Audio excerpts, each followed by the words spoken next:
এই তো পেয়ে গেছি। রোবো, আমার পাপার লোকেশন আমি পেয়ে গেছি। তাড়াতাড়ি আমার বন্দুকটা নিয়ে আসো।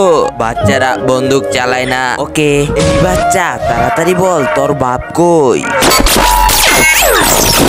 আরে তোকেই তো খুঁজতেছিলাম। এখন দুইজনই মরার জন্য প্রস্তুত হয়ে যা। এটা আমার বাপ না, এটা আমার রোবট। হ্যাঁ রোবট। ও আচ্ছা, তাহলে তুই আতঙ্ক ফেলায় রাখছস।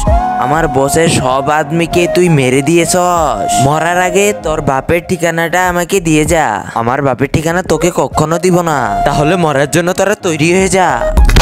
হে আল্লাহ, যে এই পবিত্র কালিমাটাকে দেখে ভিডিওতে একটি লাইক করে চ্যানেলকে সাবস্ক্রাইব করবে এবং এই কালিমাটা তার বন্ধুদের কাছে শেয়ার করবে। আপনি তাকে পরীক্ষায় পাশ করে দিন। সবাই কমেন্টে বলে দাও আমিন। পাপা, আমাদের ঘরে এসে ভুল করে ফেলেছিস। আরে তুই কি ভূত নাকি? না না, এটা তো আমার পাপা। এখন মরার জন্য তো তৈরি হয়ে যা। আরে আমি কোথায়? ও আমার বেটা, কোলে আসো।